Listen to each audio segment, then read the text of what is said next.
High, welcome back to my channel be positive with অনু।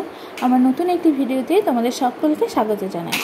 তো তোমরা দেখতেই পাচ্ছ আমি একটা মন্দিরের মধ্যে রয়েছি। এটা হলো রাধা বৃন্দাবন মন্দির, মানে এখানে। আর এই যে বিছানাটা দেখছো, এই বিছানাটাতে রাধাকৃষ্ণ ঘুমায়। তো এই দেখো, এখানে মা আর অর্ক দাঁড়িয়ে আছে। আমরা তিনজন মিলে গিয়েছিলাম পুজো দিতে। আর এই যে ভাঙা পাথরগুলো পড়ে আছে দেখছো, এটা কিন্তু একটা রাজবাড়ি। এখানে মানে এই বিসিংহ গ্রামের রাজবাড়ি। তো এটা এখন সেন্ট্রাল গভর্নমেন্টের আন্ডারে চলে গেছে। এটা আবার নতুনভাবে তৈরি করা হবে।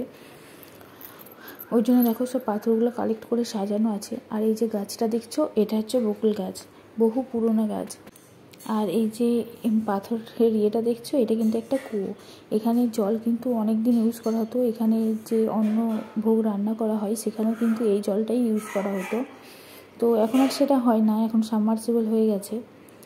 আর ওই যে দেখছো, ওই অ্যাডভেস্টার দেওয়া চালাটা, ওখানটায় আগে মন্দির ছিল, পুরনো মন্দির। এটা আবার নতুন করে করা হয়েছে।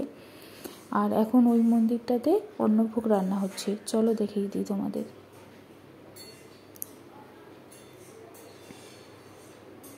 এই দেখো, এখানকার যে ব্রাহ্মণ, তিনি অন্নভোগ রান্না করছেন। জানো, এখানে আমরা ছোটোবেলাতে সবাই খেলা করতে আসতাম। ওই যে বড় বকুল গাছটা, ওটা নিচটা প্রচণ্ড ঠান্ডা, ওখানে সবাই খেলা করতাম। আর আমাদের যেহেতু একটু তাড়া ছিল, আজকে অর্ককে ডাক্তার দেখানোর ছিল, তারপর ওর মাসির বাড়ি যাওয়ার ছিল, সেই জন্য আমরা বেরিয়ে পড়েছিলাম। প্রথমে ডাক্তার দেখাবো, তারপর ওর মাসির বাড়ি যাবো। দেখো, ডাক্তার দেখিয়ে ওর মাসির বাড়ি চলে এসেছি। আর যেহেতু অনেকটা লেট হয়ে গিয়েছিলো, ওর খিদেও পেয়ে গিয়েছিলো, তাই গিয়েই প্রথমে ড্রেস চেঞ্জ করে ওকে খাওয়াতে বসে গিয়েছিলাম। আর এখানে ও নতুন, কিন্তু ও সবাইকে দেখে মানে ভয় পাচ্ছিল না। নাহলে এখানে মানে যেটা হয় সচরাচর, ও কিন্তু মানে প্রথম কাউকে দেখলে তাদের কাছে যেতে চায় না। কিন্তু কেন জানি না, ওর মাসির বাড়ি গিয়ে সেটা হয়নি। ও সবার সাথেই খেলা করছিল, কাউকে অচেনা মানে মনে হচ্ছিল না।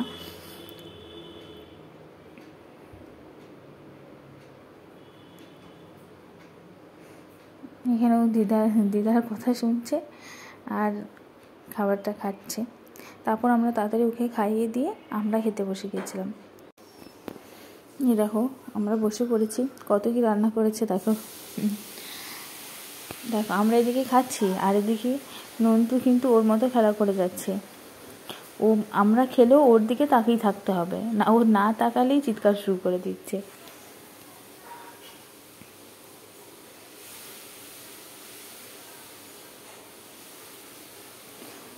ও যেহেতু ওখানে মানে খুব ভালোভাবে ছিল, সেই জন্য আমার কোনো সমস্যা হয়নি।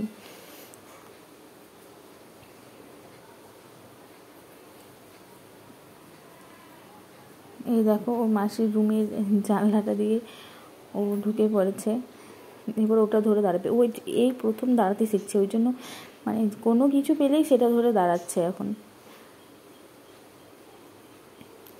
তো এরপর আমরা বিকেল পর্যন্ত ছিলাম, তারপর বাড়ি চলে এসেছি, কারণ তার পরের দিনে আমি শ্বশুরবাড়ি আসার কথা ছিল। এই দেখো, বাড়িতে এসেই নন্টু ঘুমিয়ে পড়েছে। তো ভিডিও তোমাদের কেমন লাগলো অবশ্যই জানিও।